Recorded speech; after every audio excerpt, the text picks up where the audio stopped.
Hello to everyone joining all around the world. My name is Sarah Dalglish, and I'm pleased to join you today to talk about child health based on the WHO-UNICEF-Lancet Commission and its report, A Future for the World's Children. Now, when I started working as a scientist on child health, the key focus was something called U5MR, under 5 child mortality.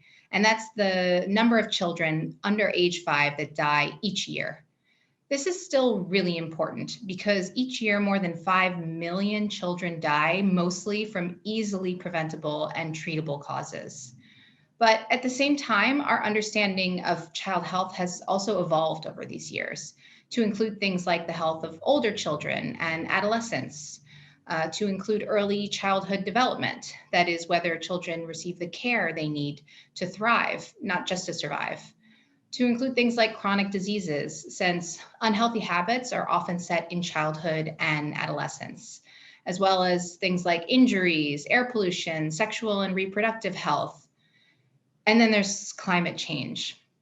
The climate crisis is an emergency, especially for children, because they're more vulnerable to its effects, and they also have no choice but to inherit the earth that we leave them. As we know, children and youth are speaking out strongly about climate change around the world. And so there's no point in talking about children's health and well-being unless we put it in the context of climate change. So with these issues in mind, the WHO-UNICEF-Lancet Commission brought together more than 40 top experts on child health and well-being from all around the globe. Our aim was to bring child health into the 21st century and to create the transformational change that's needed to ensure that children are protected both now and in the future. So our report focused on 3 key challenges for children's health. The first challenge is, of course, climate change. Children are especially vulnerable. Just to give one example, children exposed to air pollution, even in utero, are more likely to develop respiratory problems, diabetes, cardiovascular problems, and learning difficulties later in life. So that's already today. The future could be much, much worse. And that's why it's so important to take leadership from the children and youths who have been leading in climate action, because they're the most affected. For us, children's health is actually at the center of what we mean by sustainability and of the UN Sustainable Development Goals, or SDGs. The second challenge for children's health has to do with commercial marketing. This is an under-recognized threat that our report lays out in some detail. Children are targeted by commercial entities that make billions in profit by selling products and services that harm their health and well-being.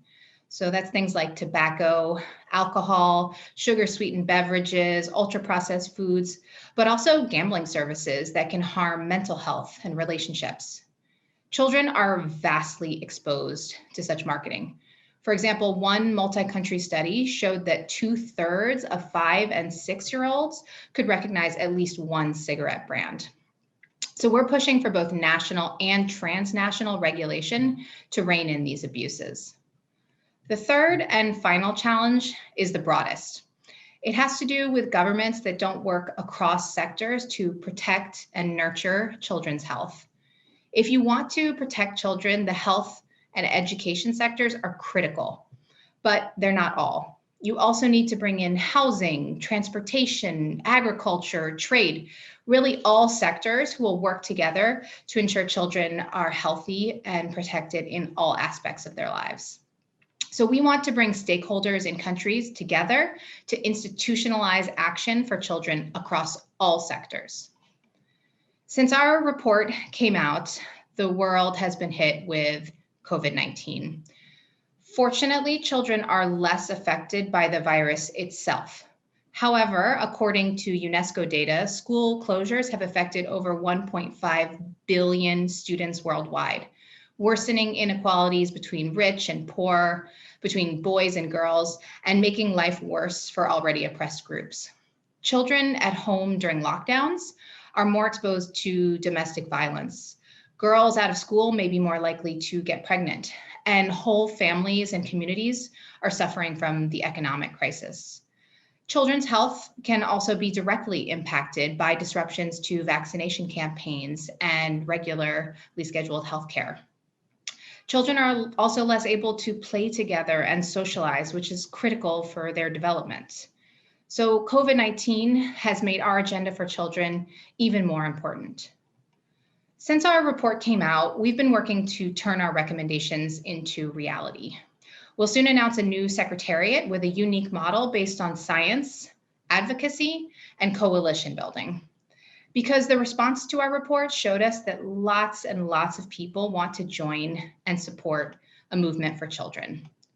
Children themselves have the right priorities. In our report, they talk to us about family togetherness, clean environments, education and culture, and the right to play.